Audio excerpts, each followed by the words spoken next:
Untamed is going to be untamed. It's going to be a little crazy. I want to talk to my people. I want to talk to my brothers and sisters. We can have grace and humility in how we interact with other people. Oh, hot dog, look at you. And nobody talked about what's really happening. And let's have conversations about what truth is.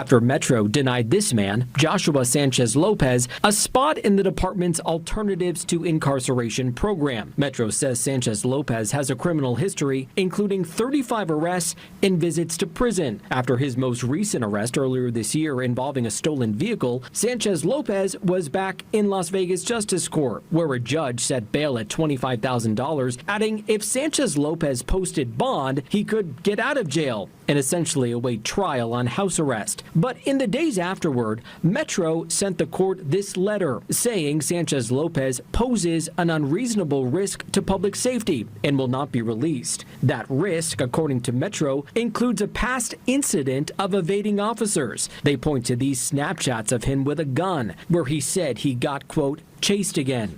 The safety of our officers is paramount. The safety of the public is key. And the key here is Sheriff McMahill will not violate the law to appease the Las Vegas Justice Court in letting out people that he deems to be dangerous. But not dangerous enough for Judge Eric Goodman to order Sanchez Lopez's release to the program anyway, saying failure for the sheriff and Metro to do so could result in sanctions for contempt. When Metro said no, the court put him on their own pretrial release program. Today is not the day. Today was supposed to be the day Goodman heard arguments from Sanchez Lopez's public defenders and Metro lawyers about the release, though he continued the hearing, the issue bringing to head ongoing dialogue about bail and release in Southern Nevada, years in the making. We have a system that's set up so that people can get out of jail quickly. And sometimes there just needs to be a little bit more thought given to it because lives are on the line. Hi everyone, Patrick here in the chair. Hope you enjoyed that little news piece. But that is a everyday talking point all across America, is the releasing of violent criminal offenders back into our streets. And right here you have a sheriff taking a stand, and we're going to talk about that today. But before we get really going, let's bring Tommy on. I haven't seen Tommy in a little bit. Tommy, how you doing, brother? How you doing, Pat? It's yeah, I feel like we've been in like the twilight zone of Untamed for the last month. I'm like an old psychotic dog. When my toy poodle was like 17, you know, everything, you can't mess up the routine at all or the dog just loses its mind. That's kind of how I am. I'm a psychotic poodle. I like the podcast when I know exactly what I'm doing and when I'm doing it. In the last month of Joe going on campaigns and you hosting, I'm a dog. I'm like wetting the bed and like freaking out because I'm a creature of habit. So that's how I'm doing. I'm kidding. I'm doing. Nah, dude, I get it, man. I completely understand. How you doing? Oh, you summed me up pretty good too. Keeping busy, yeah. You know, flexible. Especially with Joe running for governor, things change at a drop of a hat over here. So yeah, man, it's good to see you. I know we exchange messages very frequently, but I haven't seen your face in a little bit. Good to see you, man. I do, on more days than not, I do send Pat the words Allah Akbar, and he's never quite sure how to respond. I know how to respond. I take it with a smile, and yeah. I do want to show that picture off one day. Ayatollah Hogarty. Yeah, I want to get it out there. I was proud of that one. It was well done. It was well done. I actually put a little time into that. I was gonna do a crappy Photoshop, and I was like, let's do this right. What made you do it that way? What made you name it Ayatollah Hogarty? I think it was right when they killed the Ayatollah, and so it was just in the news. If it had been 2 months ago, it would have been something about Maduro. And then I can't find that picture, but for everybody listening, there's a screen grab of Pat during like mid conversation, and you're like smiling. And as all screenshots do, they capture someone in the worst possible way. But it was you with this just evil grin, the ear to ear, and I wanted to take that and I wanted to make you the Ayatollah, but I couldn't find that. But I'd already got it in my head that I wanted to make you the Ayatollah, so I just grabbed a picture of you and made Ayatollah Hogarty. I know That's what the picture behind the you- scenes, by the way, for everybody. I know what picture you're talking about. Someone has it. I know it exists. I thought I had it, but I didn't. Someone has it. I remember this, seeing like- it. I looked crazy. It was one of my You first. looked like the Cheshire Cat.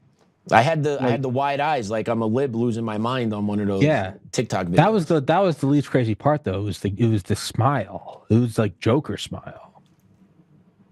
Yeah, it was like that. And it's, I mean, and, you know, people grab screen grabs all the time of me during the podcast. And I'm like, well, there's a trillion frames per episode, so I mean, you can grab anything you can make anybody look any way you want. So yeah, and it's hard to reenact too. Nothing beats it just live and authentic off the top. Yeah, it just can't. But that's Ayatollah Hogarty. Yeah, Ayatollah Hogarty. I just don't want to be in charge over there. What's going on over there is just it's a bit much. It is a bit much what's going on in the world today. Great. I think you'd do great. Oh, you think I want to fly over there and just is it really any different than what you're Tehran? Is it really any? I mean, aside from the fact that, you know, the United States would actively try to kill you, I don't think it's much different than what you've been doing for the last month. You're sitting in the chair, and you just run the show. And as long as you act confident, no one knows that any better. That is true. That is true. I learned that early on when I was teaching. Like, if you just carry yourself with confidence and pretend like you know what you're doing, people don't question you. Act like you've been there. Yeah. Act like you've been, dude. All the CIA special forces guys I talk to, like Dale, they'll always tell you, just carry a clipboard and don't ask anyone for anything, and they'll assume you have the authority. Makes sense. Yeah. You can, like, short of like walking into the White House, you can pretty much get anywhere. You could flex that move anywhere. Yeah, I can see that. Clipboard, like walkie-talkie around the hip, and just kind of almost look a little impatient. Yeah, look pissed. Just look like pissed or busy. People will leave you alone most of the time. They just think you're important. This man, look at that guy. He's got so much shit going on. He just walk right on through. At the White House, I think they would shoot you dead because they're aware of that. But yeah, but you know, if that gets away, you can get away with that 70-80% of the time. Other places, that's a good deal. Just what you're going to use it for. I think it's probably like 95, 99. I've never tried it, but I believe it. I believe it. If you walk with a pace and you walk with a look, most people will just let you be. Ayatollah Where you going? Ayatollah Hogarty. Oh boy. I would prefer to stay here in America, though. I would not like to go over there. I kind of like my home base here. Even though my home base is a little crazy, I would prefer to stay here. Very well. I'll allow it. I appreciate that. So, we're in a battle every day, Tommy. That video right there, you have a sheriff telling a judge, this guy is too dangerous to let out on the street. And the judge is like, too bad, you need to let him out. Like, where are we going in society? How does all these play out? Because it's going on all over the place. In my mind, we're hitting, like, this is going to be a very clunky analogy. We're hitting like the emergency lock on an elevator, you know? And I don't know anything about elevators. But where eventually, like, if it falls, I think elevators can only fall like 1 or 2 floors before. Well, they have all these emergency brakes, and then I think, and the idea is, and I know this because they're just putting an elevator in this building, you want to slow it down, obviously, and you don't want to do it abruptly. But I think if it falls more than like 2 floors, and it all happens very quickly, they stop trying the brakes, and then they just straight up, like, I don't know, like bolts come out. And you hit the bolt, and if you're inside the elevator, you're probably going to be injured. But it's better than falling, 30 floors. So, or like a car, you get the brake, and then you have the automatic braking system where, stops so it keeps skidding. But there is like a fallback plan where eventually if it doesn't stop and you do crash into something, there are crumple zones, there's an airbag, your seatbelt locks up. You don't want to go to that immediately. Every time you hit the brakes at a stoplight, you don't want an airbag, right? Because an airbag can still like break your nose and knock your teeth out. But it's there in case. And of course, I was just talking about this yesterday with 2 colonels and a general, General Blaine, Colonel Watkins, and Colonel Murray.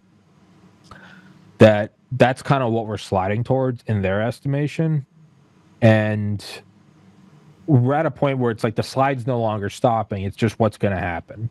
And it's either that it's going to implode and burn down and the nation collapses, or we're going to hit that emergency lock where the current administration goes, all right, this, military combat ineffective, government's compromised, all the systems have rotted through, and you're going to see some sweeping, executive orders and seizing of power, and they'll call Trump a tyrant, and I don't care. That will happen, or that's the airbag, or the airbag doesn't go off.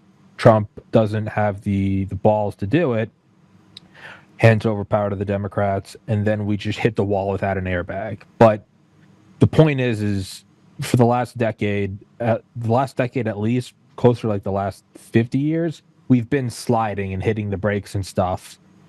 In the last, I don't know, I'd say from the time they tried to shoot Trump onwards, we're past the point of can we still rely on the brakes? And we all tried to stop it. We didn't want it to get to this point, but we're at a point now where it's like the brakes no longer work. Man, I hope the airbag works. So, and that's from these storied, these guys, these three yesterday, combined, they have 90 years experience in the military, 30 years apiece minimum. That's what they were saying. So this isn't my stupid, maybe this is what's happening. That's what and two of them are military logisticians, all about supply chain, chain of command, backups, backups to the backups, primary, auxiliary, contingency and emergency. That's kind of what they're saying. They feel confident that the airbag is going to go off and that we're going to see kind of sweeping consolidation of power by the Trump administration. I hope they're right. But that's kind of, so to boil it all back down, what are we seeing with this? This is, what we're seeing is the quote, no one raindrop thinks it's responsible for the flood. What we're seeing now, the sheriff going, you cannot let this guy out, and the judge going, too bad. That is simply one raindrop that has been falling for 50 years. And although it's bullshit, that right there explains in a microcosm why we are where we are, is just the things like that. When you let the little things go, then it all starts to add up, right? There's a lot of logic to, make your bed, put the dishes away, fold the blankets. Because if you don't, over time it spirals and spirals and spirals and spirals to the things you've allowed to slip by get to a point where they're no longer little things like put on clean socks, and instead it's like, you haven't paid rent, or you haven't whatever, they repoed your car. And I think so the sheriff thing, that's a tiny little microcosmic example of what I believe to be the much bigger macro scale picture, that's why we are where we are. That's why you have people saying, like, invoke the Insurrection Act, executive order for same-day voting, blah, blah, blah, because it's just been this happening daily for half a century. Yeah, and it goes back to the judiciary's rotted. We're compromised as a nation. We have an infiltration of actual ideologies on the bench, right? Like, legitimately, judges believe that left-wing judges now believe it is better to let reoffending victims out onto the street than it is to protect the taxpaying American public. So when you have judges that are consistently making these decisions and re-releasing violent criminal offenders that have a high recidivism, they reoffend a lot. They have a high recidivism. There you go. It gets me to recidivism. And it's proven. It's proven. When you've been locked up 3 times, it doesn't stop, right? It goes to a 4th, it goes to a 5th, it goes to it's a never-ending process. And I feel ever since COVID in 2020, when they released the prisoners because of they wanted to keep people safe, right? They didn't want people getting COVID in prison. Remember, they just started letting the prisoners out in all these different states because the populations were too much in the prisons, and then they couldn't quarantine them, they couldn't spread them. So it started letting the floodgates out then in 2020. And then you had these different blue states start passing all these new laws that would give second chances to violent repeat criminal offenders, all at the expense of the American taxpayer, and you have judges that agree with all this and believe they're upholding law, or at least supporting what the purpose of the law is, which is to re-release violent criminal offenders at a second chance in society, when no one seems to care how it impacts the everyday American on the street and the store owner or the victim of the next crime. So, and the judges never really have to answer for any of this, because if they're in a blue state and they're appointed by the governor, the state legislature will never impeach them. So you have these, it's the revolving door of the criminal justice system. All in the while, someone like Tina Peters gets locked up for 9.5 years, non-violent criminal offender. So how do we balance our judicial, or do we literally say it's time to blow it up? Well, it's the time to blow it up, because it's, again, we're past the sliding point. Right. It's now, for a long time, I think most people, myself included, were like, let's not blow it. Let's see if it can still be patched up. But that's what it is, right? And if it's very easy when something's like cut and clear, I don't know, like balancing a budget, or I don't know, inventory at, let's say, an Apple store, you know, iPhones don't go missing, right? Where you're doing budgeting for some corporation, money doesn't go missing. They're like, hey, count, even when I've worked at a liquor store, it's, you know, count the register. It's, you know, pennies don't go missing. There's something abstract that we kind of don't balance or quantify, and that is releasing criminals, or even divorce rate, or, you know, whatever. We kind of don't balance that. Or, you know, drug abuse. If it's not on a spreadsheet, this person went to this rehab, or this divorce court happened, we kind of don't look at the effects of the very real things of, like, well, what happens when that criminal's out? What happens when even if they don't offend? What if they're just a crazy person walking around screaming? What if they do it around one store? What effect does it have on that store? Does their income go down? What effect does that income going down have on that family? What stresses does it put on them? Does it cause a marriage on the rocks to split? Now you have the kids who their parents are divorced. What effect is that? How does that affect them growing? There are all these things that, when it's set in stone, a budget, inventory, whatever, we can track it perfectly. Or like a physics simulation, you can track every molecule. When it's something more abstract, the effects of this on human consciousness, we kind of throw our arms up and go, oh, the criminal's released. You can't prove it, you know, reduce sales at this store. But we all know it does. We've all been near, you see some crazy guy, you're like, I'll go to the next gas station. What effect does that have? What effect does it have? What effect does it have on, you know, people that were on the jury, where they're like, oh, this system's rotted? What effect does that have when they're talking to friends and family, like, yeah, it's all bullshit, just go do it and just say guilty or not, because it doesn't matter? What effect does all that have? That has very real effects, but because it's not necessarily measured in ounces or pennies or newtons of force, we kind of go, but we're seeing it. But what is the net effect? The fact that you have, you know, retired colonels and generals saying actively Trump needs to use the military on domestic soil. Like, very quickly, it goes from A to Z. So yeah. I think, to answer your question, I think you have to let it implode. Yeah, I agree. There seems to be no off-ramp, and especially out here in Colorado, our judiciary follows this playbook. The re-releasing of violent criminal offenders onto the street, not cooperating with ICE for criminal illegal aliens to be deported, right? So you have these elements that are constantly on the streets, and they get into more crime, more criminal activities. And you see an exodus from Colorado. We have a big strip down the middle of Denver called 16th Street Mall. You could take a free bus ride up and down it, stores, restaurants. Over the past 5 years, businesses, restaurants, and stores have been closing and leaving because of the criminal element that has taken over 16th Street Mall. And the belief that in Colorado is you don't actively police either, right? So you take the police just doing patrols off those areas, and you kind of let those areas just fall by the wayside. And you have businesses that have boarded up, they have moved, they have lost product, You also, I know Plantier is not on 16th Street Mall, but you had Plantier, which was out here in Colorado for a short, I believe, 5 or 6 years. It was a quick stop from Palo Alto, came out to Denver. Palantir? Plantier, yeah. I think it's a Palantir, the defense contractor. Yes.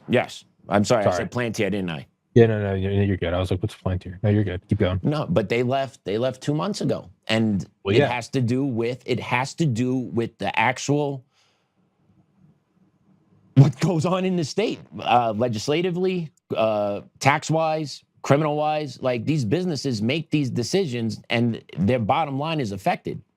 If they were making good money out here in Denver, they would put up with all the bullshit. But they're not making the money. Obviously, I guarantee they didn't feel safe where they were headquartered at. That's why they booked it down to Florida.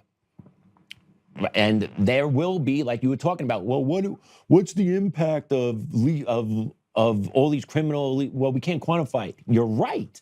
But here, this is a big impact. You're talking billions of dollars that are leaving the state that is used for revenue by our state house to give off these entitlements to all these criminals that get re-released into the street. It's an amazing thing to watch that their own policies are causing this. And it's really only until it happens at that level that you finally do quantify it. You go, well, this huge corporation left that, their contracts are going through the roof, especially in the last, from 2022 forward with Ukraine, Gaza, and now Iran. Yeah. They're going through the roof. That is a massive thing. On smaller levels, you don't necessarily, so the cops stop patrolling, and then it turns into kind of, I think Chris Hedges, the author or kind of renowned war journalist, calls it sacrifice zones, right? That's what he calls Detroit. That didn't just happen. A bomb didn't go off and everyone left. That's not what happened. It happened it starts with they're not patrolling that area anymore. Well, why aren't they? Because the judge is letting out all these shithead criminals. So they just stop patrolling there. Because why am I even going to go there? Why am I going to waste limited resources, squad cars, officers? Businesses leave. They start boarding up. Other businesses, now their property value goes down because things around them are boarded up. They stop going, or they start putting up rails on everything. Yep. It very quickly starts to become seedy and shitty, and people leave. And then it's like anything, that adds up. And there's no point where, like, it's contained. It's not like, it's not like modern, ships where there are, bulkhead compartments. That's what the Titanic was supposed to have. Didn't work. Where the flooding can remain like an aircraft stays carriers. In one area. Stays in one. I think the Titanic had like 20. I think the Titanic had like 20 compartments. Modern aircraft carrier has something like 10,000. Like so it locks in. You seal it in. That doesn't happen. It gets bigger and bigger and bigger. And so it starts as, let's use the ship analogy. What starts as just a hole, a little tiny thumb-sized hole. All of a sudden, it might take 24 hours, but then you notice some giant 16-floor, half-mile-long cruise ship is listing. And you're like, well, how did that happen? Well, it starts with a little thing that you don't address. And it gets bigger and bigger and bigger. And you can go even further. You can go internationally. All right, so then who is coming and buying up? Well, you have all these foreign powers. You have China buying up. You have, where let's just use, all the penthouses in Manhattan. Those are all foreign nationals and foreign owned, baby. Foreign money. Owned. Okay, so now even something like New York, that is, for all of New York's flaws, it's still a super city, right? Well, now you have people that they want to stay. It's not even a criminal. They want to stay, but they're priced out because all these other countries are using it as money laundering to get out of their own country. Like there's an Indian oil magnate, Aneet Agrawal. I think he poisoned a river in Zambia. Like poisoned a river. They wanted to kill him. So he took all his money and bought like 5 penthouses in the Time Warner Center on Central Park. So my point is like, now it gets even bigger. Do you want to just keep walking it? And none of this is, and if somebody's listening going, you guys are being hysteric. No, it is the flooding. Well, what happens as long as it continues? Well, we know that China has bought farmland around our Air Force bases, not just any Air Force bases, where the B-2 stealth bomber is located. The stealth bomber that was used to hit Iran. I mean, it goes up to the highest levels because it's a flood. It's an unaddressed flood. So it starts with I'm not going to put, the sheriff going, he's too dangerous, and the judge going, I don't care, love and acceptance and LGBT, whatever. You can draw a direct line to foreign powers owning land within line of sight of U.S. military assets. Like, that's not an exaggeration. That's not, the butterfly effect of, if I snap my fingers, then, 10 years from now, it leads to a country getting nuked. This is a direct effect. It's all, you can track it all. And speaking of it spreading, right? It started out small here in America. I'm not talking about the Chinese buying farmland, but you're right with that. They have taken over a great deal amount of farmland. For what purpose, right? For what purpose? They need to feed their people, I'm sure. Yeah, fuck off. Yeah. Yeah, I'm sure. Weird. They only want that farmland around. Most people don't want to be near airfields because of the noise pollution. Why do they want to? Oh. Yeah. The simplest solution tends to be the most correct all the time, right? Yeah. Occam's razor, right? Isn't that that one? The simplest solution tends to be the correct one. I'm glad you brought up New York, though, because Mamdani's doing work over there spreading his communist propaganda. But we're gonna get to that in a little bit. But they just re-released criminal illegal aliens that threw Molotov cocktails in New York City. Play this cut, Damon, A3. Just this week, some Salvadorian nationals were arrested in Suffolk County with Molotov cocktails. They're in the United States illegally, but unfortunately what the DA can charge those individuals with is not a bail-eligible offense. Those people were not only required to be released, but because of the Protect Our Courts Act, also cannot be turned over to federal agents at the courthouse. So if that's this system working as intended, we have a real problem on our hands. Thank you, Madam Speaker.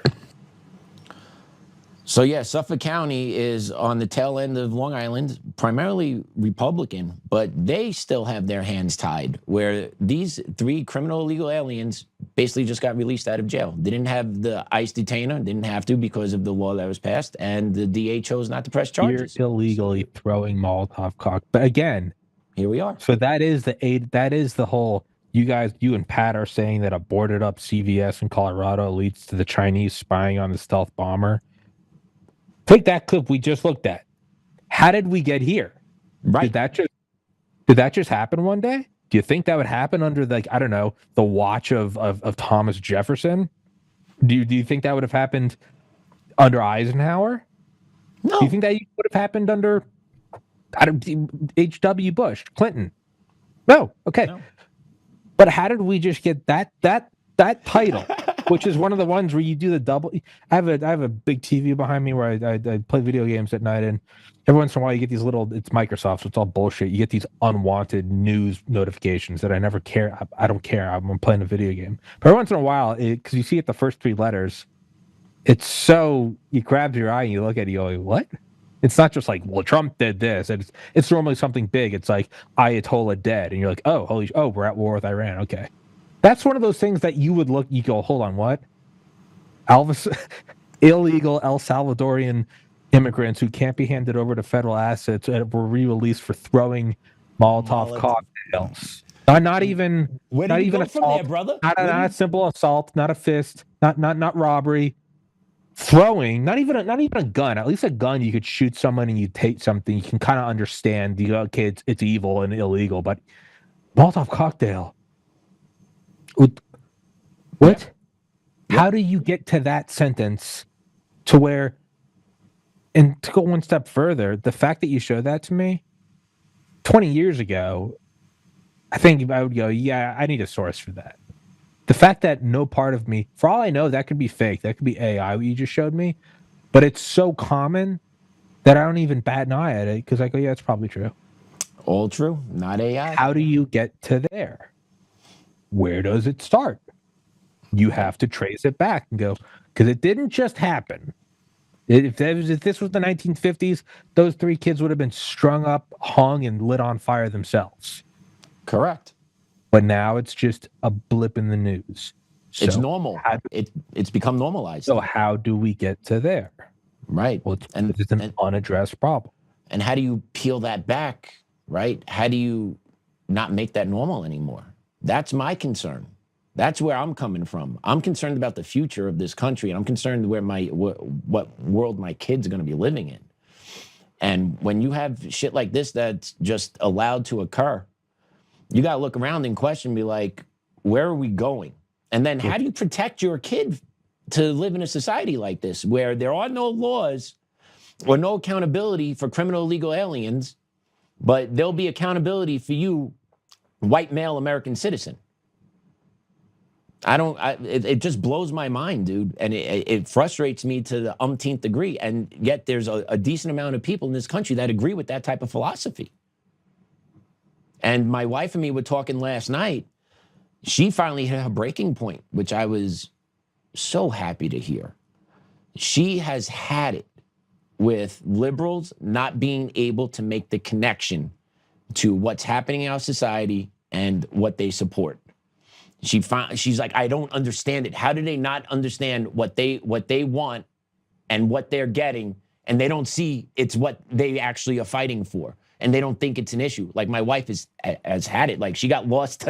She got lost on Facebook and LinkedIn last night for like an hour, and she was ready to go when we were talking last night. And it was so refreshing to hear from her, because she doesn't really like to talk a lot of politics with me, because I go off the deep end and I go down the rabbit holes, and so I can understand her. But it was so refreshing hearing her just cut loose last night. And literally, buddy, in the conversation, I'm just like, yeah, that's right. Because she's finally getting it. She's seen it all. She's saying it all. And she's like, stop that. How come, right? Because I'm like, yep, you got it now. You got it. So we need more of that. We need more people having these conversations, but we need that other side to really wake up, because if they don't, this side is just going to keep rolling over on us. Because I'll be honest, our side, the ones that we need to do the work on the legislative side, they're a bunch of bitches. They don't give a shit about you or me. As long as they keep getting the cash coming into their pockets, they get their retirement, they get to say and do whatever they want, and they get to be disconnected from us when shit really hits the fan. So I really want to blow up the GOP. The GOP is just disgusting. They have done nothing for us. And my frustration is with those traitors on the inside that have allowed this takeover of our country, where we have to fight every day, dude. Like, can you picture a day, Tommy, where you don't have to fight in your near future? Well, it's already been that way for the entire length of the podcast. Your wife will get even angrier when she starts to realize that they do see some of them are stupid, but yes, that's a percentage. I'm not gonna give them the easy at that. Well, libs are stupid. No, in the same way that, no whole group of people is stupid. It's actually much worse. They do know that it's causing it. They either believe that if they just keep doing it, it'll get better.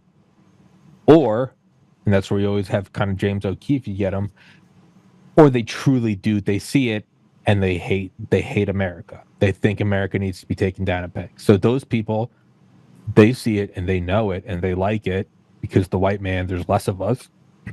Or they're looking at it and they're like, well, if they just have a little more equity, just a little more equality, which is almost stupid. Because true stupidity would be not seeing A to B. Right. And a small percentage are like that, but that's everywhere and everything ever. I think a lot of them see it and they think, if we just paper it over a little more, just give one more chance, one more extra credit assignment. But there's no end to that. They're going to keep trying. They're going to keep rearranging the deck chairs in the Titanic. And then the worst is a decent percentage, and you'll see it every once in a while. You'll see it in elected officials too, that they know that it is, and they don't care. This is revenge for imperialism. This is revenge for slavery. This is revenge for... They know it's happening. So then eventually it hits a point of, well, then how does it end? It's... the airbag goes off or it doesn't, but the car is sliding, the brakes aren't working anymore, and we're going at a wall. And then you have a lot of parents who are like, well, regardless if the government steps in, my red line is my house, my wife, my kids. And people will just start shooting. And Yes. hope would be that we don't let it get to that point. Well, I don't think they're going to let it get to that point because they're going to come for your house. So you're not going to be able to have your house. Did you hear what they're looking to do in New York City under Mamdani? Isn't it something? What is it? Yeah, higher taxes for the death tax. People for the death tax. They're looking to really hit New York City with. Damon, can you put up A5 real quick? But New York City Mayor Socialist Comrade Mamdani has proposed lowering the exemption on the death tax, estate tax, from 7.1 million down to only 750,000, brother. He would also increase the death tax from 16% to 50%. No other jurisdiction in the USA confiscates wealth at death from people with that small of an estate. Anyone with an equity in a home in New York City would likely exceed the $750,000 and have to pay the death tax. All true.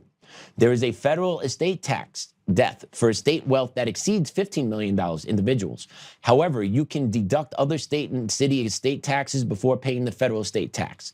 So effectively, Mamdani is preventing the federal government from taxing estates. New York City and New York State are taking it all first. Damon, if you keep scrolling, you're going to see a graphic under there. That graphic gives you the breakdown. And then at the real bottom of it, if we can get it, there you go, where the arrow goes. I believe they're looking to generate around $4 billion in revenue from this. So basically what Mamdani's looking to do is he's looking to hit the middle-class retards that voted him in New York City, and he's looking to take their actual one chance of getting wealth from their families, and he's hijacking it from them. And these morons in New York City have no idea. So I know people in New York, family friends, well, friends. We don't really talk a whole lot anymore because of COVID and fucking politics and all this other bullshit. But his family has a house in Queens, okay, on the service road of the Grand Central Parkway. It's going to be over $1 million. His family bought it, I believe, in the late 70s, early 80s. They worked their whole life to pay it off. He is always railed as him and me got along for a long time. Really good friends. Was in my first wedding. Really good friends, but he's a leftist, and our friendship couldn't sustain it anymore. It couldn't sustain it anymore. But he is all about communism, all this.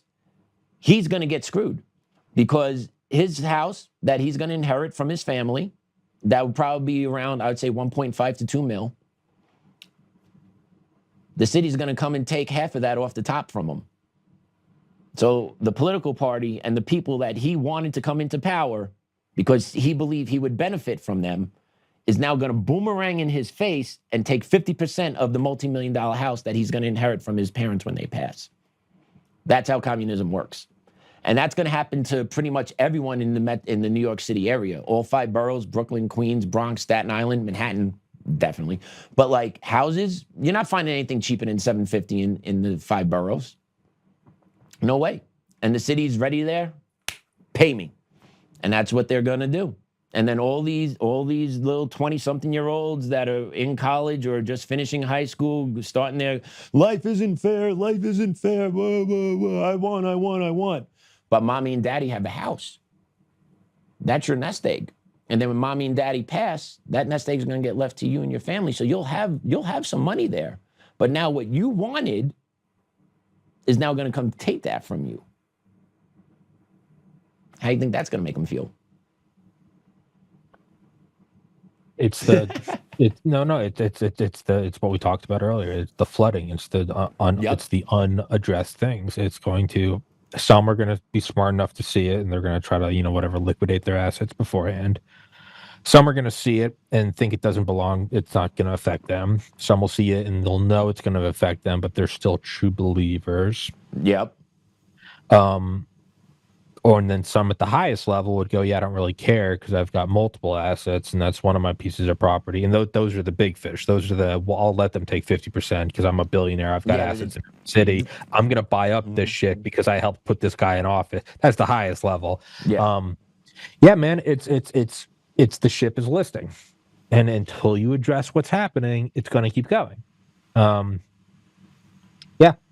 People are going to leave. You need this money to cover the expenses that your policies have continuously put a priority over the American people. So more and more people are going to leave. Yeah, keep talking. They're going to be priced out, and the prices are going to go down. And guess who's going to keep buying it up? All the people stealing money from different countries, and they're not going to care because their whole thing is when you're using money to get out of a country. You know, it's like in the line in Goodfellas where we steal the liquor, and then we sell it at the back of the store for $10 a bottle. It doesn't matter if it's a $500 bottle of wine because we stole it. It's 100% profit. It doesn't matter. I'll sell you this TV for $30. I don't care. All of them, you're a steel tycoon from, fucking Moldova. You don't care. You're trying to escape the death penalty and 100% seizure of your assets. If you get out with $400 million and you buy a couple townhouses, okay, and death tax, you're going to only get 200. That's 200 million of profit. They don't care. So that's going to keep accelerating. Yeah. And it's going to keep going. It's going to keep going until, I don't know, I guess let's walk it all the way down the road. All of New York will be a ghost city. Maybe that's actually the ultimate level of peace. The entire thing will be a foreknown ghost city. No one will be there, and no one will be there to complain either, because every unit will be $1 billion, and no one will be there to complain.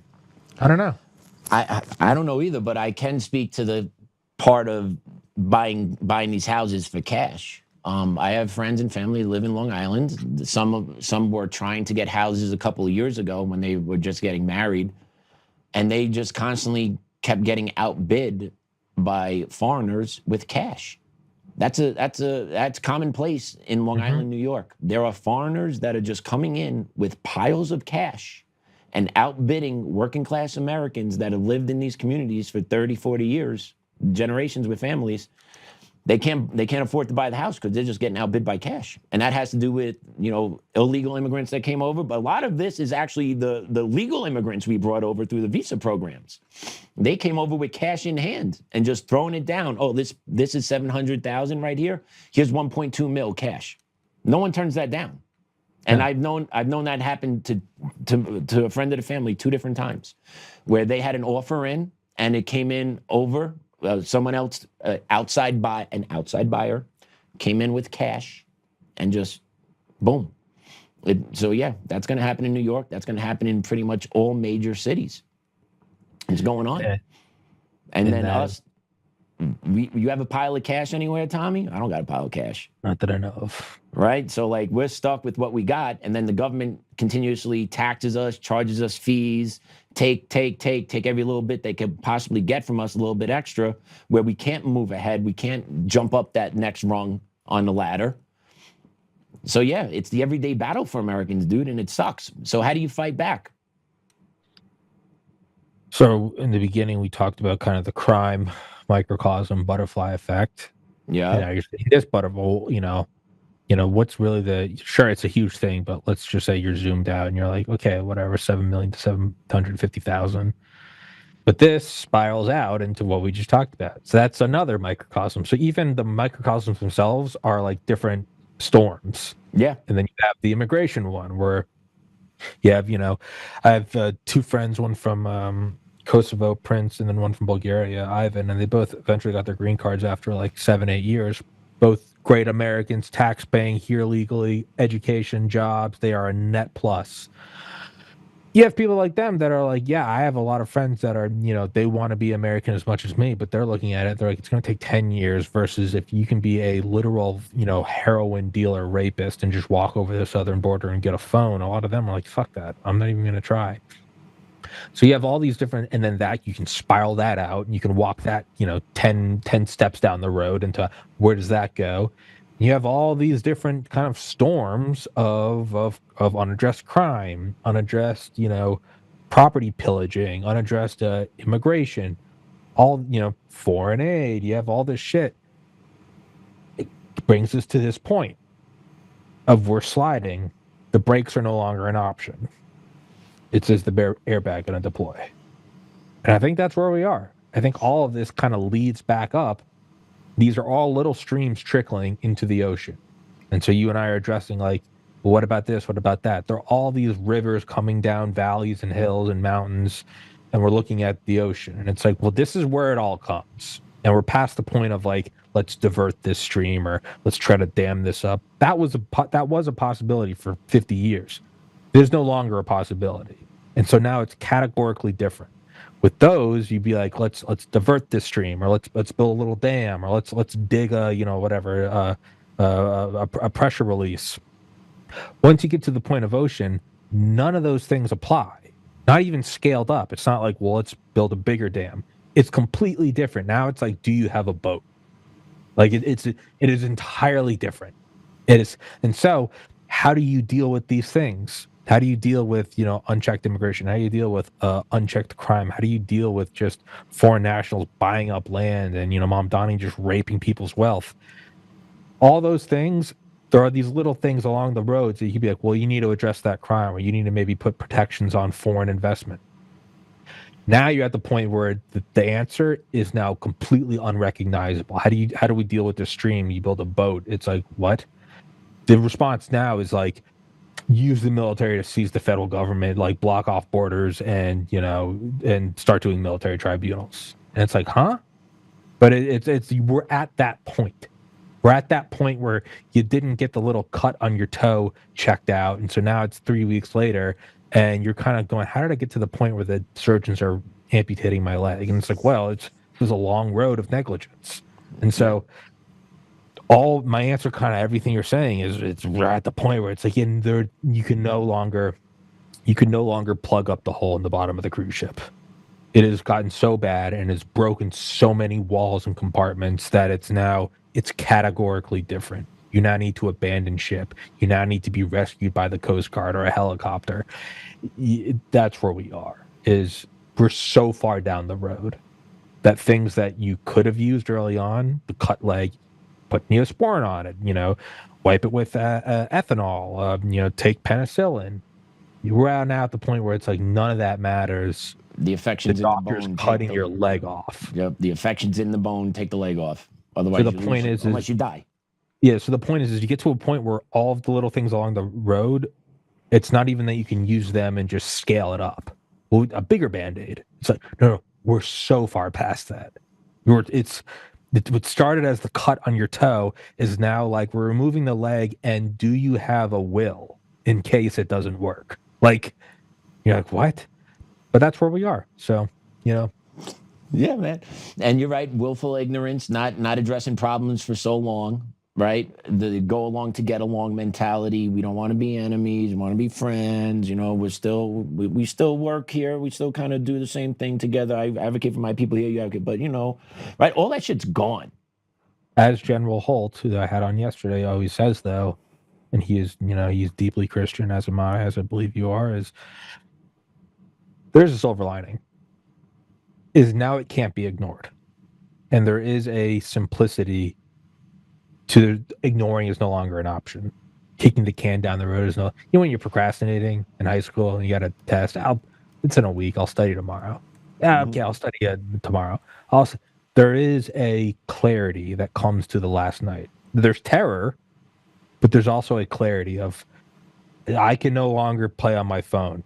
I need to read this book or I'm going to fail this exam and my dad is going to kick my ass if I get an F and, lose whatever state tuition. There is a clarity in that we now have to deal with it and we now have to win. There are no more, we're at the point of you got to jump off the ship. And there's a piece in that. And you could say like, well, that's kind of a shitty piece. Agreed. But this is where we are. We can't wish to not be here. No, we're here.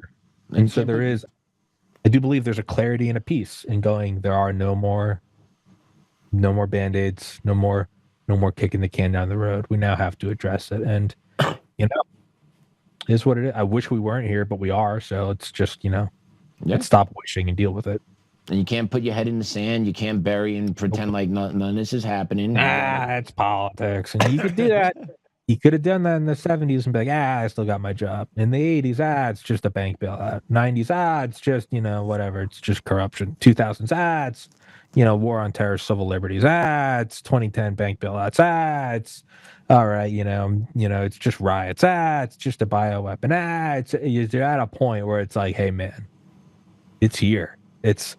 You're in your cabin going, it's a big ship, and someone's going, I think is the floor damp? Well, the ship's been flooding for several days now.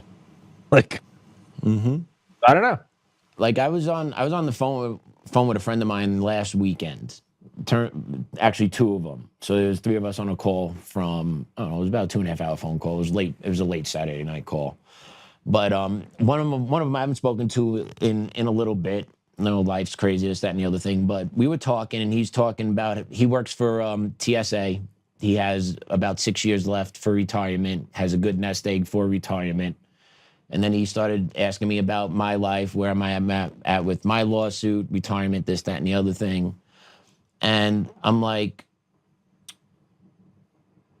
how do I phrase this? I basically asked, I don't want to use his name either, but I basically asked him, like, you're cool with you just being done in 6 years, retirement, and you're just done?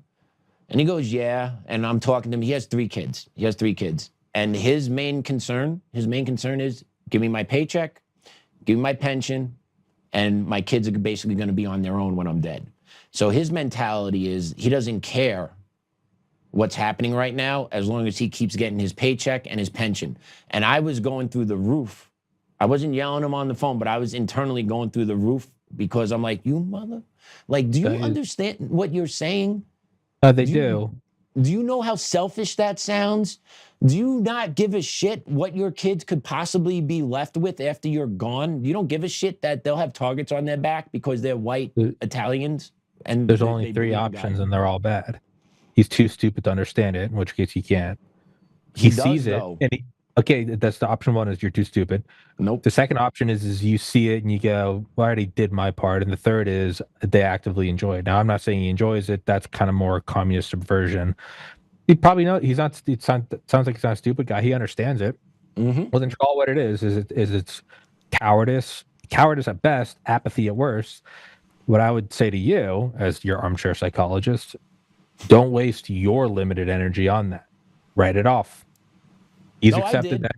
He's accepted that. Focus your energy on things that can find those that care and help them. So I'm good at that, but I will fire my shots first. I will go no holds barred, full-fledged, full conversation with you. And then after I'm done with that, and I leave that conversation believing that no matter what I said, nothing got through, then I'm done. So I agree. Cauterize it. Yeah. Amputate. Yep. I'm done. No, sure. Yeah. No. Make it. Yeah.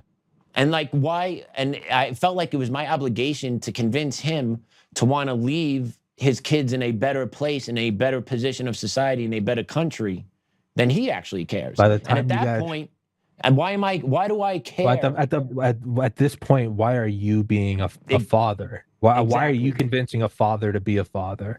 Exactly. And that's when I just kind of gave up on that facet. You tried. Of the conversation. You spoke. Yes. You said it, right? You do. I take it back. You're right. You do have to say it. You do have to go. I have to give it a shot, don't I? You got to give it a shot. But at the same time, it's for 20 years. It ain't like a stranger on the street. I've known him for 20 years. No, you do have to say something. You can't do nothing.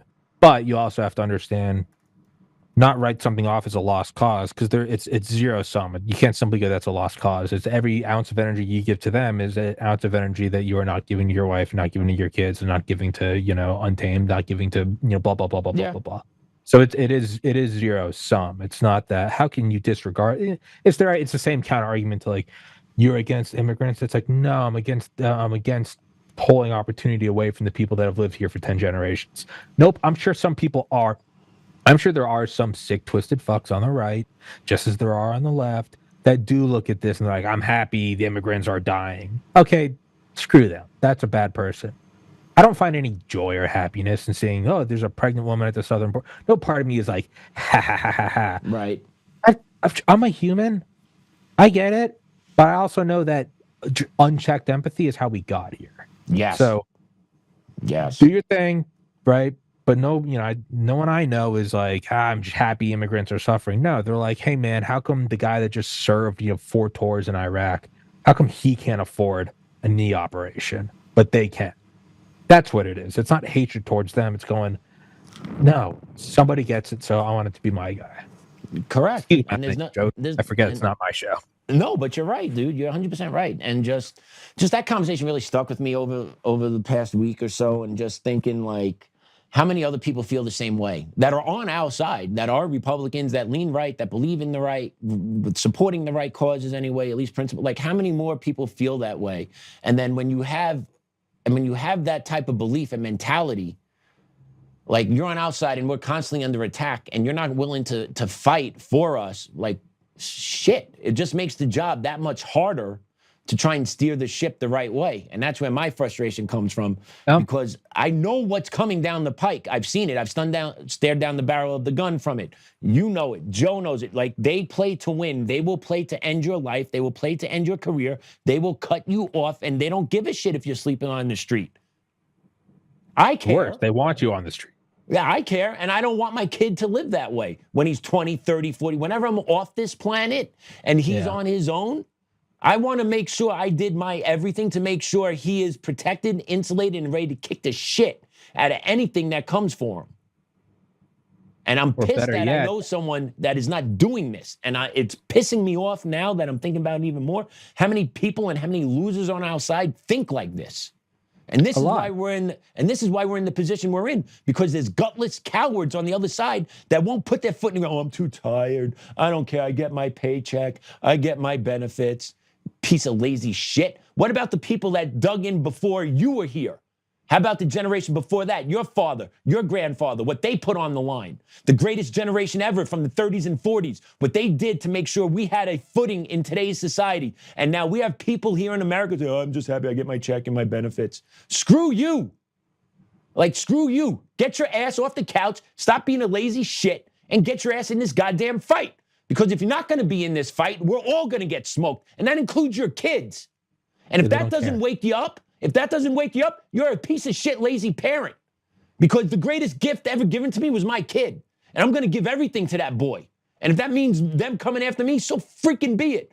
But I refuse to let this country go down the shitter that it's going in when you get these leftist communist assholes that are just pushing their own freaking agenda down our throats and then victimizing and blaming us that we're the ones that are the problems here when we're 33% of the population, but yet we're the ones that are causing all this bullshit. Bullshit. And I'm tired of hearing the lazy ass Republicans on our side that are just like, I get my paycheck, I'm all good. I don't care. Sorry, dude. It just pisses me off to no end. Especially he knows what happened to me and my livelihood and my family and all that other shit.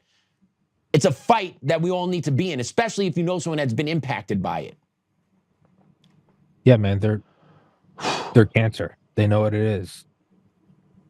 It's your anger is warranted,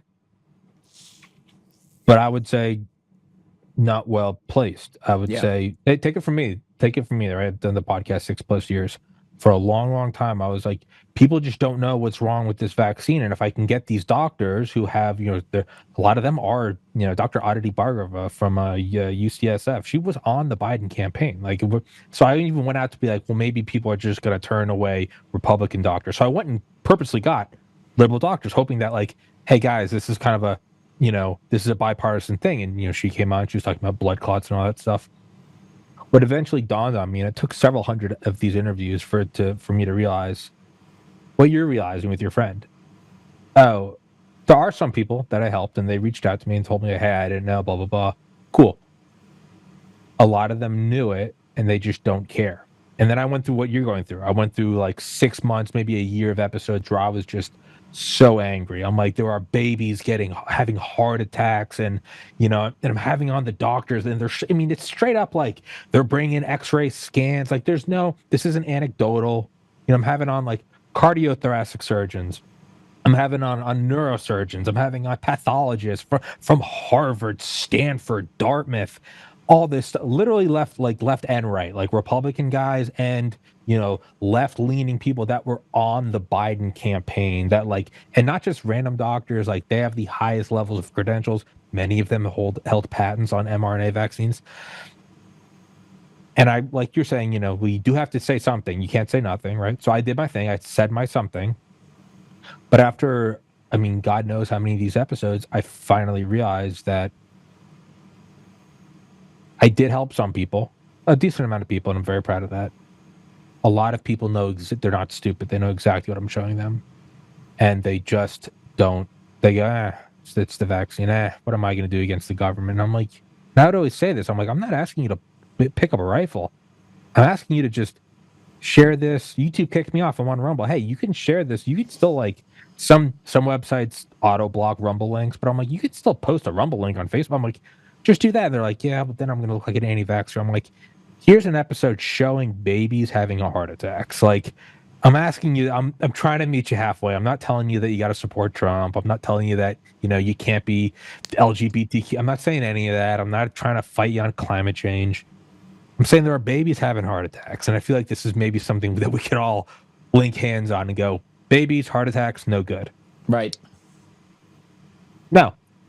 A lot of it just came down to cowardice. And I'm like, but you, and I'm not going to name, but dude, I know 3 people from my graduating class of high school. I graduated high school in 2009. I'm 36 this summer.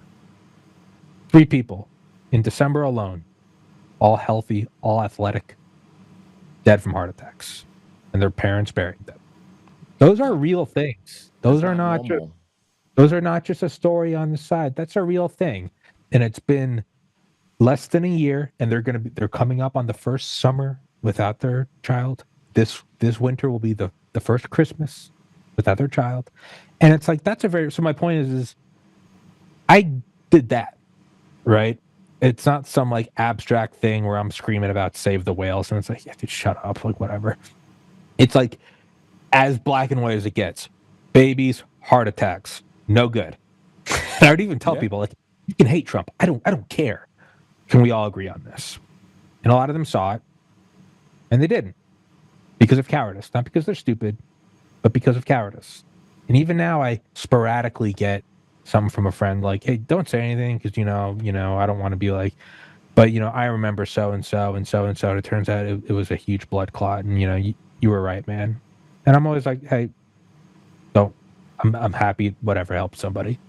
But my point is so as you go down all these just layers of this and then that and then that and then that and then that, and you're like, why isn't this happening? It's the anger. You do eventually hit a point, and this is what I'm saying to you, and I'm not saying it in criticism, I'm saying it in hopefully the form of it advising, if I could be so cocky. You have a limited amount of patience and energy, and what you do need to do is help those that want to be helped. So when I would lose my shit, although I was having, when you were just young, I was doing that 3 times a show, 3 shows a day, and it was draining me from other things, where then I would get an email about, hey, Tom, you should interview this doctor, and they're talking about this. And I would be so tired, and so I'd be like, no, I don't. And so now it was actually negatively affecting my ability to help the fight. I was like, I'm not doing that show today. I don't want to do this. And what I realized is I had to narrow my sights. I had to stop trying to put out every fire at every time. And I went, there are a lot of people, and they're cowards, and it angers me to no end. But by letting that into my mind, I am no longer aiding in the fight that I should be aiding. And once I stopped doing that, and once I stopped trying to convince those that didn't want to be convinced, it did, you have a limited amount of battery. And it's like, okay, I have more battery to now do. Oh, it's 5 p.m. I'm tired. I just did 3 shows, but Dr. McCullough just texted me and said, you should interview this doctor right now. Okay, sure. Yeah, I can do it. I can do it. And every once in a while, it still swells up in you. And even I did these interviews in 2020 and 2021. It's been 5 years. Even this past winter when that stuff happened, I exploded. I want, people are like, it's so sad, it's so tragic. And I want to be like, you motherfucker, this is, what do you think this is? You know what this is. But I was like, it doesn't matter. They don't want to be. And you have to reel it back in. You have to focus on the things that you can focus on. So I'm not saying that. I'm not trying to like judge your anger. I'm telling you, as somebody that you. I mean, shit. You can go back and look at the episodes. You can find the video. You don't trust me. You can go find the videos of me, my Irish face getting red. They motherfucker like you, and I'm with you. You have to understand that they don't want to be helped. That's between them and God. That's between them and their soul. That's a pathetic, cowardly life. That alone is punishment. Screw them. And they can't be. It's not World War I where you say not one step back, and if you do retreat, we're going to shoot you. That is a great option. And if that was an option, I'd say be angry. Right. But that's not an option. So instead of getting angry at the people retreating, fuck them. You can be angry at them when the war's over, and you can write about it until you're an old man. But right now, the bullets are still flying, and you do have guys to your left and right that are still in the fight. And if you focus on the people quitting, you're not helping your guys to your left and your right. So forget them. Help your homies that are still in the fight. And not that you asked for any of that advice, but speaking of homies that are still in the fight, did you look at today's rundown? Because you've been on point where we were going today. no. I doubt it. I know you don't look at anything, man. Did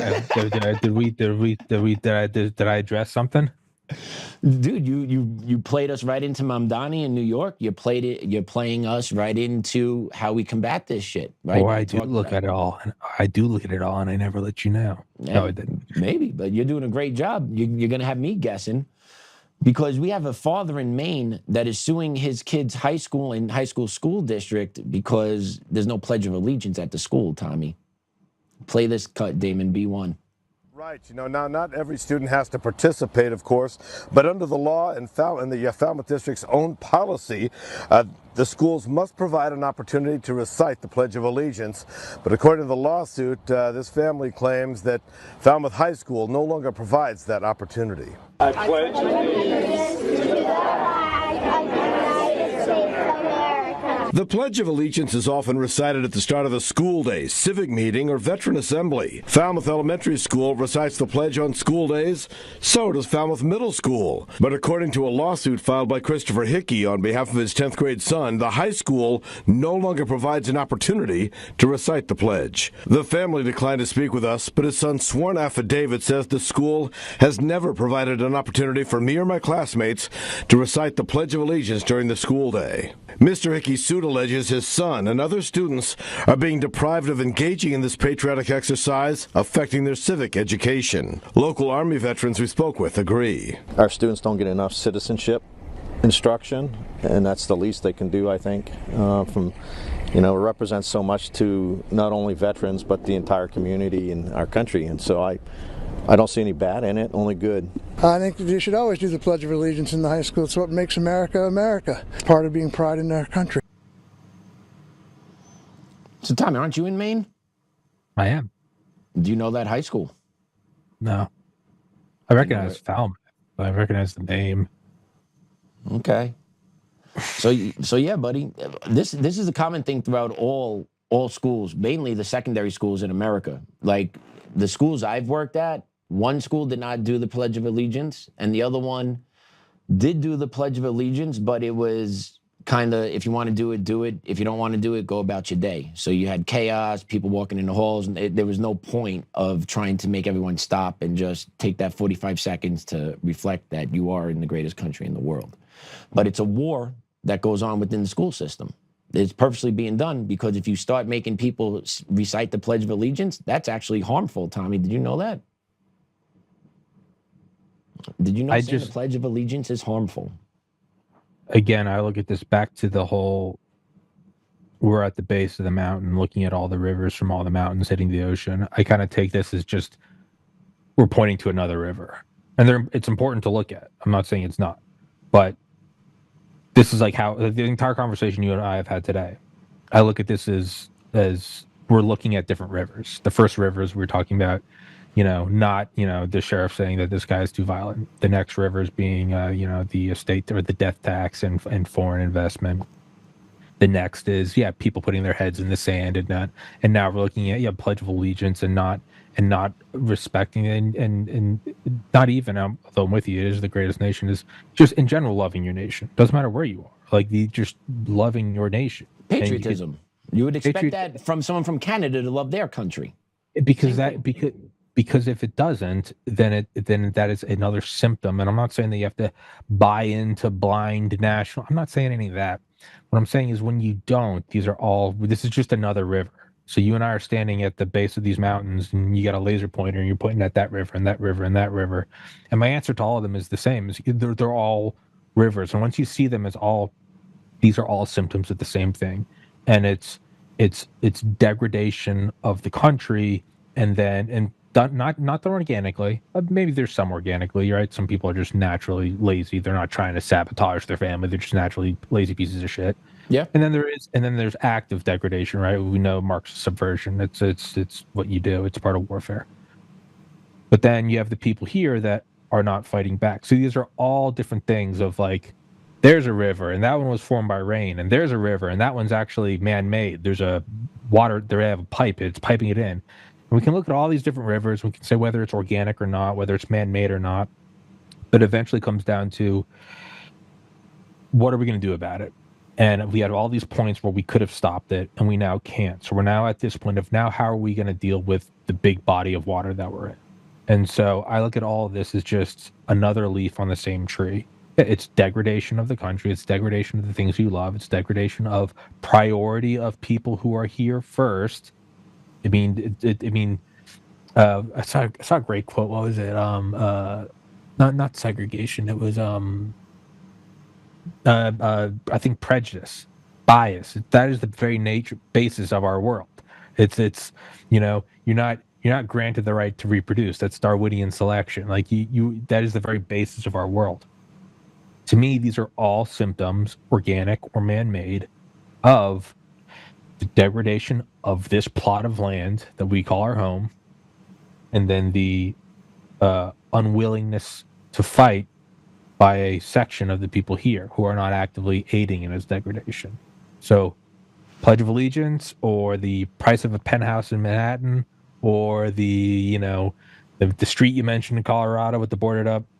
It's all the same thing. It's all, if you don't address it, it gets worse. And that's why I'm so big on I do the podcast from my apartment. I never meet any of you, but I still take a shower. I still put on deodorant. I still put on clean clothes. Well, it doesn't matter. It's a camera. Well, you can't tell if I smell like shit, but I still put on cologne. But for your benefit, your hygiene, gotta keep the butt clean. Even this, you see a tiny little square, but I make sure every day before I do the show, everything is clean in the apartment. Put my shoes away. Make sure the dishes are away. I treat it as if the entire thing is the product. And if you don't do that to the country at large, that is how these little things, these seemingly little things of, he's here illegally, but whatever. That's how it leads to 3 El Salvadorian illegal immigrants who have evaded federal capture and now throwing Molotovs at people. And you're like, hold on, what the fuck? Is that an Onion article? No, it's just another part of the news. So that's what it is to me, is we have failed, consciously failed too. Stupidity and ignorance is not an argument. You have consciously failed to upkeep our apartment that is America. And actually we'll say home because apartment implies that we're renting. No, it's ours. But we have failed to do it. Which then comes all the way down to, where are we now? And you and I have both shown our anger. We can bitch about the people we can bitch about the roommates that aren't helping us. You can say, but don't you understand that your parents, they gave us this apartment, and their dad's dad gave us this apartment, and blah, blah, blah. And eventually you go, hey, screw them. They're pieces of shit. They're not going to help us. All right. We're going to clean what we can clean. We can look at the dishes and say, this is disgusting. We can both agree that it's disgusting. But at a certain point we go, all right, man, whatever. Turn on a podcast and I'll start cleaning. You start scrub. Oh, I'm gagging. Whatever, man. We just got to clean this shit. All right. And I'll mop. I hate mopping. Me too. But we just got to do it. And at a certain point, you just accept that this is where it is. And we have to deal with it right now. And once we deal with it, then we can go back and reprimand everyone that didn't help us. We can teach our kids that this is what happens when you don't deal with it. But right now, we have to deal with it. And so that's kind of where I look at it is, it sucks. But all these rivers are flowing, and I've got this raft. And I'm so angry that this guy right next to me doesn't want to help me build the raft. And I can burn all of my energy screaming at him, or I can turn to Pat and go, Pat, you understand the importance of the raft. You got, I get the raft, and I go, good, help me tie the raft together. And that's kind of where we are right now. Is I get everything. We gotta focus on what is right in front of us. We gotta deal with this. So, sorry for my rambling. All good, all fair points. All fair points. And you're right. We have to rectify this shit. But you need individuals also. Like this father launching a lawsuit in Maine to sue the district to make sure this happens. Absolutely. No, like that guy's awesome. That guy's awesome. What needs to be done. Yes, and even on the that's the importance is we can sure hope that Trump uses the military to seize power and stop all this shit, God willing. But ultimately, we have to start doing it in our own little microcosm. I mean, you might go, so we're talking about foreign nationals buying trillions of dollars of real estate around B-2 stealth bombers, and you're saying the way to fight it is to fight against the lack of the Pledge of Allegiance? Yes, I am. Because to me, that is the putting the dishes away, putting on clean socks. That's where it starts. Every battle needs to get fought. Every battle needs to get fought. It's spiraled out from just a little leak in the basement to now the ship's flooding. Fighting it also starts on that smallest of levels. Well, here's a cup and let's start dumping the water out. That's how you're going to fight it? Yes, because this is how it started. So, I think that guy's awesome. He is fighting the fight. Check out this Pennsylvania school bus driver then. Let's go with B2, Damon. He's fighting a good fight now, too. And she contacts me and says, hey, listen, I'm going to buy you a hat, an American flag hat, because the school district has deemed that they don't want you to wear the Make America Great Again hat. Dave Bonhoff, a retired Baltimore County police officer turned Littlestown area school bus driver, says he chose to walk away before afternoon drop-off, claiming the district and Christ Transportation violated his freedom of speech. There's nothing in this hat that says anything about partisanship. What do you say to people who may argue that the hat is pretty synonymous with President Donald Trump, a political figure? I would say that they're incorrect. I would say that making America great is what we should all strive to be. Anybody who doesn't want America to prosper, I take issue with them. Al Moyer, Littlestown area's superintendent of schools, clarified over the phone that Bonhoff was an employee of Christ Transportation, not the district, but that it was the district's belief that, quote, school districts need to be neutral on sensitive issues. In a statement, Christ Transportation denied giving Bonhoff any ultimatums over the hat, but says it does have a dress code policy, which says, quote, any item of apparel with text or graphics deemed inappropriate by management, including political sentiments, are prohibited. I want to be able to express myself. I don't want somebody to tell me, well, my feelings are hurt. You got to take that hat off. So yeah, buddy, can't wear a MAGA hat, but you could have anti-ICE protests, talk how awful this country is, right? It's just the indoctrination of the school system, and then they purge any pro-American force that's in their way. It is just straight, just get out of my way. I hope this guy files a civil rights lawsuit. I really do. But I don't know if he is or not. That was just the clip I saw this morning. But I'm not surprised. Any teachers that wear Republican-leaning, ICE-supporting, you're considered harmful and hurtful to students because you have immigrant students that go to school there, so they don't feel safe around you. And I know this because that's exactly what student district leadership has told teachers, at least in Cherry Creek School District, they have said this. That's why they don't like having pro-America, Trump stuff. No, because it's harmful to other students. Even though other students can wear all this other type of stuff and be harmful towards young conservative students. Like how many kids have ICE agents as parents that had to sit through schools that were organizing anti-ICE march outs and demonizing their parents doing their jobs?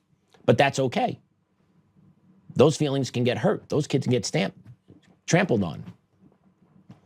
It's a one-way street here in America, and our side's got to start playing the game hard. Well, and yeah, I was going to say, this is where I'm on much more shaky ground in terms of like my confidence in making, just purely from like a legal standpoint. I have no idea like maybe the law might really be you can't wear something that is a direct slogan from a political campaign. I have no idea. But you're right. Even if that was the law, it's completely nullified by the fact that you're having these school orchestrated anti-ICE protests. You could then argue then that is a direct, right? Because if he was wearing a hat that said, I don't know, like Trump 2024, you could maybe make an argument that is a direct, campaigning, you're a public employee, and technically you could, all right. But the fact that you now have these anti-ICE things that are openly for that's not explicitly Kamala 2024, but it's pretty clearly an oppositional to the current administration. Again, I don't know anything about law. I would say that nullifies this guy's inability to wear something that even remotely is pro the other way. I don't know. That's what I would imagine a lawyer would say. I don't know that, and so I can't give it like a full-throated argument. Now, I can tell you that ultimately, fuck it all. I don't care. Like you just said, they are playing to win, and we do too. So screw them. I don't even care. I don't even care if the law says that you can't wear it. I think you should wear it anyway, because we're at a point where it's like this is how we've gotten here. But I don't know that well enough to make a confident argument. And if I try to make a confident argument in something that I don't understand, that would directly take away from any credibility I have from arguments that I do understand. So I could give you a confident argument here. So I'll just make a full admission. I don't understand. I'm much more willing to argue about, trying to buy in farmland and, oil tycoons buying penthouses in Lower Manhattan, because I have a better grasp on that. I don't have a good grasp on this. So, yeah. Fair. If you love America and you preach or wear anything that shows that this country is great, you are considered someone that can be harmful to a black, brown immigrant student. Long and short of it. Yeah. Well, no, I would say I was talking about America. I never said what America. I was saying make America great before the white man came. So actually, I am arguing for the indigenous. So how dare you? I'm arguing for the Wampoms and the Cherokees and the Abenakis. You fucking... But yeah, I'm telling you, but this is what they do, man. They purge the school system of pro-patriot people because they don't want that around kids. Because they want the kids to be indoctrinated and beat down to believe how awful this country is. And they don't care that they just made this guy retire, resign, get out of the way. You need this money? Yeah. No. And he's a veteran, he said too, right? Wasn't he a veteran? Yeah, no. So him putting up the fight is what you need to do. No different than the Pledge of Allegiance guy. No different than that. You do have to fight back. You have to address every little leak or the ship will sink. And I want to finish with this clip with you. This is going to be B5 Damon. This is just a service member. And then I want your comments on this, Tommy, and then we're going to play it out. Pray it out. B5 Damon. Hey, I don't know who need to hear this. You know what I'm saying? I see a lot of people be talking shit about America. Hey, if you don't like America, go to another country, bitch. I love this country. I'll protect this bitch. There you go. Right? Isn't that the perfect way to end the show today? That clip right there? That clip should replace the last 90 minutes of you and I talking. That's so much more applicable and so much more concise. Well done in 15 seconds. Yeah. That's it. He's right. That's it. Stop bitching. Go somewhere else that's better. Has anyone ever named a nation that's better, by the way? Like with all the shit that they talk about us, have they actually named, hey, this is the gold standard that we should be? The simplest argument is what direction do people run when the wall falls? If any country where there's a wall, if it's a great country, when the walls fall, people go, I'm coming in. If it's North Korea, if it's, East Berlin, East Germany, which way do you go? I'm getting out. Yep, I'm gone. That's it. So the very fact that you're here. Yeah. How come we don't hear this argument elsewhere? Because the people that say this shit are rounded up and shot in the head. Yes, sir. And they get rid of you quick because they cannot spread this information out. You can't spread that, you and I are going down the road of, don't these people, they know there's no place better. They hate this place. There's a great quote I saw, I'm going to butcher and I don't remember it, but it's communism is simply window dressing for what it has always been. The ugly and the hateful and the lazy destroying and killing that which is beautiful, that which pulls itself up by its bootstraps, that which is grateful. That's all it is. You can dress it up in That different... sounds pretty good. I hope you did. I don't. That's all it is. Is it's fat, angry, ugly people who are trying to destroy people who aren't. Instead of saying, hey, can you teach me how to, clean up my car? It's people going, that guy has a clean car. Destroy it. Kill him. Yeah. That's all it is. It's Can't have anything resentful, nice. hateful people, which honestly comes back to biblical. It's pride before the fall. That's it. Well said, Tommy. And with that, would you mind praying us out today as a special guest? Let's absolutely do it. In the name of the Father, the Son, and the Holy Spirit. Amen. Lord, thank you for having Pat and I together. And thank you for us having this discussion. And I hope that the gentleman with the hat, the gentleman with the Pledge of Allegiance, I hope people understand that it really does start with you and that that's not just a cliche, eye-rolling thing. It really does start with you. And although there are a lot of people that willingly and willfully are not fighting, there are also people who maybe don't have the courage, and by leading by example, some people are going to get that last little budge of courage. So be it, sharing a link or speaking up and saying, hey, I think this is wrong, that's not nothing. Some people do need that little boost. So Lord, if you could please give people the courage to do what they know is right and to move forward boldly with that, because ultimately that's what this does come down to, is you get to this point by not addressing little problems. We're going to get out of this point by addressing little problems. And hopefully, Lord, it is done peacefully and we can just one day look back at this as a weird time in America. And if anyone can make that happen, it is you. In the name of the Father, and of the Son, and the Holy Spirit. Amen. Nicely done, Tommy. Thank you very much for that. And are you going to be grateful, Pat? Every time I talk to Pat, just tell him to be grateful. I am grateful. I am grateful for my family. I am grateful for my child. I am grateful to sit in this chair and be able to talk with you and share a message today. I'm grateful for the snow we got over the weekend because we're dry out here. Yeah, there you go. Yeah, I got Little you, grateful buddy. things like that. That's the other thing, is it starts like that. Yes, sir. Right, you brother. are correct. Thanks so much for hopping in, Tommy. Appreciate you, man. Ayatollah Hogarty. All right, everyone. Joe's in chair tomorrow. Class dismissed. All right, Pat, take it easy, brother.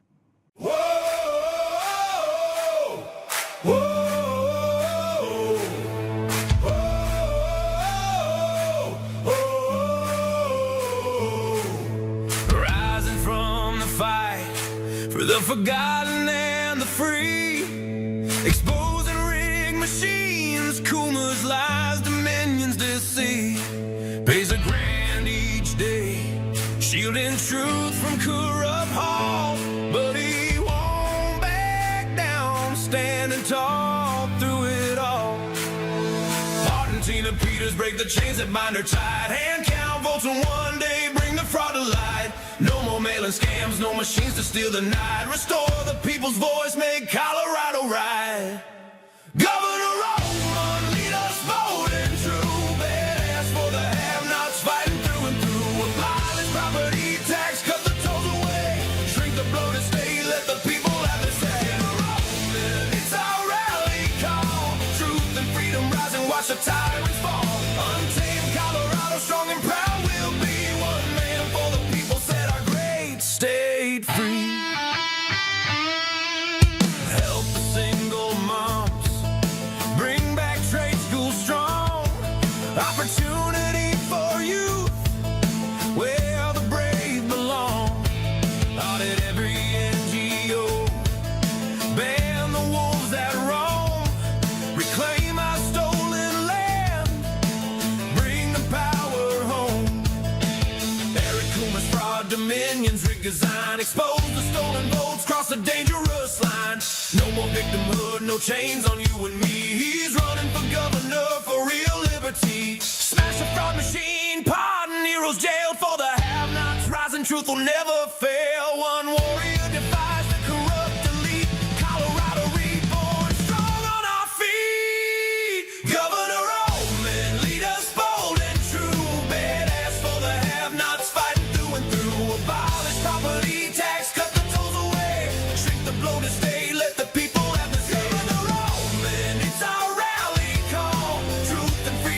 and watch the tyrants fall. Untamed Colorado, strong and proud, we'll be one man for the people, set our great state free.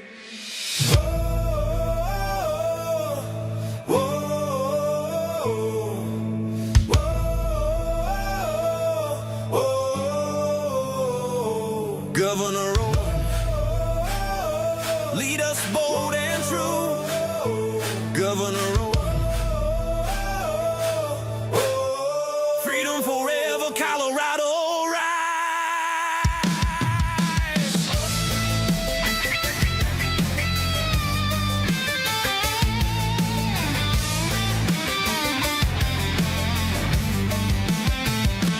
Governor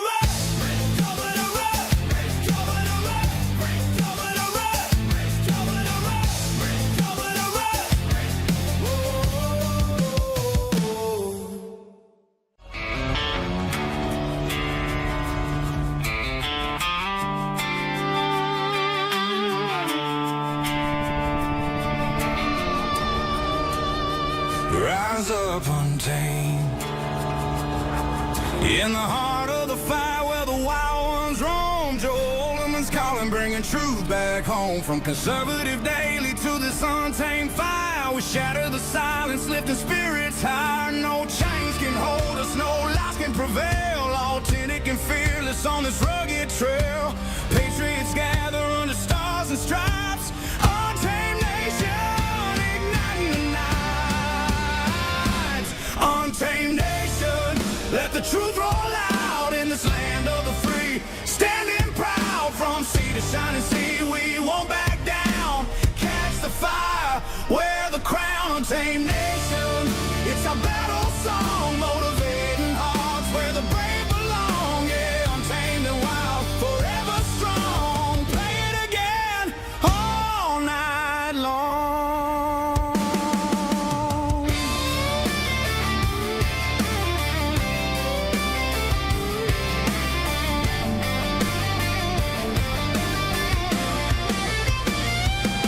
Break the mold, chase the real, no more games, time to heal. Joe's voice leads the untamed crew.